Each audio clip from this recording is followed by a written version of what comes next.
तो जैसा ही tribal conference Delhi में हुआ, तो ये बिल में कहीं छुपे हुए थे, एकदम से बाहर निकल के आए और विरोध करने लगे। अमित शाह का पुतला जलाने लगे, सब कुछ करने लगे। वो जलाने वाले भी कौन, रॉबर्ट या पीटर, वही लोग हैं। तो चलो ठीक है, कोई बात नहीं। और उसमें भी कोई लोग हैं राजनीतिक रोटी सेकने के लिए बाहर आए, वो भी ये कर रहे हैं। तो मैं उनसे बोलना चाह रहा हूँ, Jharkhand alone cannot decide the fortune of all the Indian tribes. Just to mind it. Out of 30 states, only Jharkhand opposing the delisting. Why? Why it has happened like that? Something is there. Something is there. आदिवासी जनसंख्या वाले 30 राज्य है। 30 राज्यों में कहीं भी opposition नहीं हुआ, कहीं अपोजिट नहीं हुआ, कहीं पुतले नहीं जलाए, कहीं कुछ नहीं हुआ। डिलिस्टिंग हो रही है, जो जाना है वो गया, वो आ गया, खत्म हो गया, उनका स्वागत कर दिए, सब कुछ खत्म हो गया। ये खुजली सिर्फ झारखंड में ही हो रही है। क्यों हो रही है, इसके बारे में आप समझ जाइए। और एक बात कह रहा हूँ कि झारखंड अकेला राज्य पूरे भारत के आदिवासियों के फॉर्चून को डिसाइड नहीं कर सकता। It's your own problem. हमारे पास तो ऐसा प्रॉब्लम नहीं है। डिलिस्टिंग करेंगे या नहीं करेंगे, खत्म, फिनिश। दोस्तों नमस्कार, मैं हूं Vinod Kumar Kove. Voice of Adivasi channel पर आपका स्वागत है। तो दोस्तों, जैसे ही 24 मई दिल्ली में जो कल्चरल प्रोग्राम हुआ, एक कल्चरल कॉन्फ्रेंस हुआ, ट्राइबल कल्चरल कॉन्फ्रेंस हुआ, उसके बाद पता नहीं झारखंड में कुछ परिस्थिति अलग से बदल गई। इतने वर्षों से कर रहे थे डीलिस्टिंग चाहिए, डीलिस्टिंग चाहिए, ईसाइयों को ये करो, ईसाई दोगला है, ईसाई लूटता है। मगर जैसे ही जनजाति सुरक्षा मंच के ओर से या किसी और बहुत सारे है, जो सभी लोग मिलकर डीलिस्टिंग की ओर कदम बढ़ाए, कदम बढ़ाते चलो ठीक है, कदम बढ़ाए, जैसे ही ये लोगों का जाना तय हो गया, बस खत्म,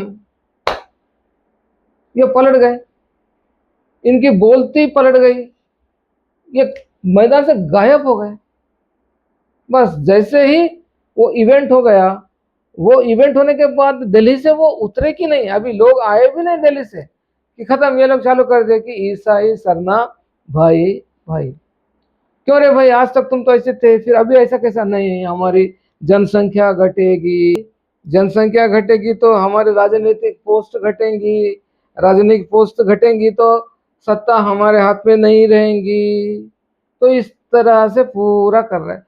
फिर इतने दिन तक समझ में नहीं आया आप लोगों को, बड़े बड़े बातें कर रहे थे कि वो दोगला है, वो लूट रहा है, वो ये नहीं कर सकता, वो नहीं कर सकता, वो उधर माइनॉरिटी का लाभ ले रहा है, वो इधर आदिवासी का भी लाभ ले रहा है। तो अभी तक समझ में नहीं आया। मतलब कार्तिक उरांव जी तब से वो लोग कह रहे थे वो गलत है। बिरसा मुंडा जी ने जो भी लड़ाया जमीन के लिए, जो चर्च ने हड़पी थी जमीन, उसके लिए उन्होंने ये किया, वो गलत है। और तुमको अभी ज्ञानोदय हो गया, वो भी धर्मेश की वजह से एकदम ज्ञानोदय हो गया तुमको, और अब बोलने लगे कि नहीं, हम भाई भाई है, एक ही माँ के बेटे हैं, हम ऐसा है वैसा है। तो दोस्तों, ये लोगों की जो मंशा है, ये जस्ट राजनीति के लिए 100% पॉलिटिकली इन्फ्लुएंस्ड। बस जैसे ही इस डिलिस्टिंग की ओर कदम बढ़ने लगे, थोड़ा सा मजबूत होने लगे, पकड़ जमने लगी, ये लोग धीरे से वहां से छुट गए। तो इनकी मंशा ये नहीं है कि कल्चरल डैमेज हो रहा, बांग्लादेशी आके वहां हमारे बहन बहनों को ठोक रहा, ये इन पर ये कुछ, इनको सिर्फ हमारी जनसंख्या घटेगी, हमारे एमएलए सीट घटेंगे, हमारा एमपी सीट घटेगा, हमारे जेडपी चेयरमैन सीट घटेंगे, ये लोगों का सिर्फ राजनीति है। मगर इधर कल्चरल एरोजन हो जा रहा, पूरा का पूरा 90% जाके ईसाई में बैठ गए। अब बचे कुचे लोग हैं, बचे कुचे नाम के लोग हैं, वो भी स्लीपर सेल्स है। किसके? ईसाइयों के, चर्च के स्लीपर सेल्स है। कैसे स्लीपर सेल को पहचानने का मैं एक तरीका बताता हूँ आपको। जैसे ही आप जाओ, अरे नहीं ये ईसाई लोग ये कर रहे हैं, इनको डिलीट नहीं कर, तो हिंदू भी तो जा रहे हैं, उनको क्यों नहीं करते? अबे साले हिंदू में जाते हैं कभी? हिंदू के बाहर से आते हैं या कभी हिंदू में कोई जाता? जो ऑलरेडी है वो ईसाई में जाता या इस्लाम में जाता, मगर तुम हिंदू में जाते बे। ये सारे लोग जो है खाली दुनिया को चूतिया बनाने के लिए ऊपर ऊपर ऊपर ऊपर सिर्फ सोशल मीडिया में दिखने के लिए है, अंदर सब मिलीजुली सरकार है।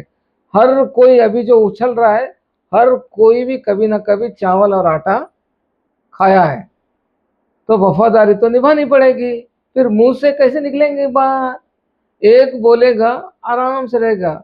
जैसे ही ये हुआ इवेंट, जैसे देखिए कैसे आ गए, राजनीति खेलने के लिए आ गए कि ईसाई आदिवासी भाई भाई, हाँ तुम लोगों भाई है ना, देखते हैं अब क्या होता है।